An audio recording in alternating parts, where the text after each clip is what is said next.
2026 தேர்தல் தமிழகத்திலே ஜெயிக்கப் போவது யார்?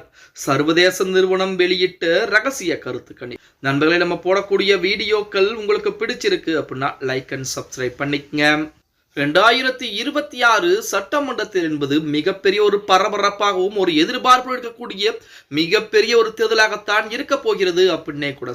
அந்த தேர்தலின் படி பார்த்தீங்கன்னா 2026 சட்டமன்ற தேர்தலுக்கு 4 முனை போட்டி என்பது இருக்க போகிறது. அதிமுக, பாஜக கூட்டணி கட்சிகள், திமுக, காங்கிரஸ் கூட்டணி கட்சிகள், நாம் தமிழர் கட்சி, தமிழக வெற்றி கழகம் என 4 முனை போட்டி என்பது இருக்க போகிறது. நம்ம அனைவருக்குமே தெரியும். இதிலே மும்முனை போட்டி தான் மிக விறுவிறுப்பாக இருக்க போகிறது. அதாவது 2 திராவிட கட்சிகள், நாம் தமிழக வெற்றி கழகம் என மும்முனை போட்டி என்பது மிகப்பெரிய விலை இருக்க போகிறது. விஜயுடைய வாக்குடைய தாக்கம் என்பது திராவிட கட்சிகளுக்கு மிகப்பெரிய ஒரு பாதிப்பை ஏற்படுத்தும் அப்படிங்கிற மாதிரி செய்திகள் எல்லாம் வெளிவந்து கொண்டிருந்தாலும் இதுவரைக்கும் விஜய் எந்த ஒரு தேர்தலிலும் போட்டியிட கிடையாது. அதன் காரணமாக அவருடைய தாக்கம் என்பது எப்படி இருக்க போகிறது என்பது யாருக்கும் தெரியாது அப்படின்னே கூட சொல்லி, இப்படிப்பட்ட ஒரு சொல்லில் வாரத்திற்கு 2 முறை அல்லது 3 முறை கூட ஒவ்வொரு நிறுவனங்களுமே கருத்து கணிப்பு நடத்தி வெளியிட்டு வராங்க. அதன் அடிப்படையில் தான் தற்போது சர்வதேச நிறுவனம் ஒன்று ரகசியமான ஒரு கருத்து கணிப்பை நடத்தி இருப்பதாகவும் அதன் முடிவுகள் தான் தற்சமயம் இணையதளங்களிலே உலா வந்து கொண்டிருக்கிறது அப்படின்னே கூட சொல்லலாம்.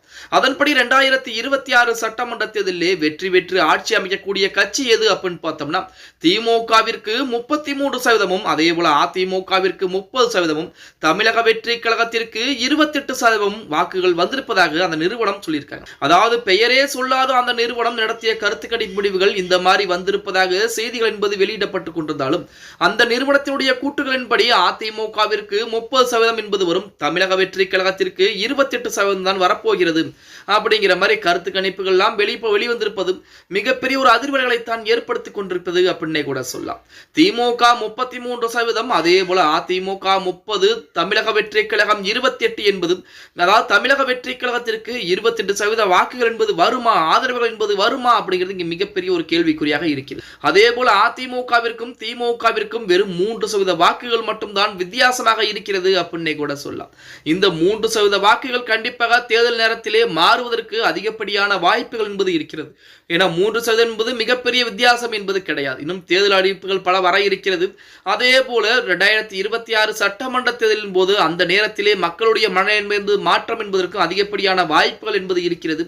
அது மட்டுமல்லாமல் இந்த நிறுவனங்கள் பூரா பார்த்தீங்க அப்படின்னா ஒரு குறிப்பிட்ட மக்களிடம் மட்டும்தான் கருத்து கணிப்பு நடத்துவாங்க. இப்போ ஒரு தொகுதியிலே ஒரு 10,000 நபர்கள் அவ்வளவுதான் கருத்து கணிப்பு நடத்துவாங்க. ஆனால் ஒரு தொகுதியிலே குறைந்தபட்சம் 1 லட்சத்துக்கு மேற்பட்ட வாக்குகள் என்பது இருக்கு. அந்த மீதம் இருக்கக்கூடிய வாக்குகள் கண்டிப்பாக மாற்றம் செய்யப்பட்டால் அந்த முதலிடத்தில் வரக்கூடிய திமுகவிற்கோ அதிமுகவிற்கோ அது பாதகமாக அமைந்து விடும் அப்படின்னே கூட சொல்லலாம். தேர்தல் முடியும் வரை எந்த நிறுவனம் கொடுக்கக்கூடிய கருத்து கணிப்புகளும் அப்படியே 100% வருமா அப்படின்னா அது மிகப்பெரிய ஒரு கேள்விக்குறி அப்படின்னு தான் சொல்லியா.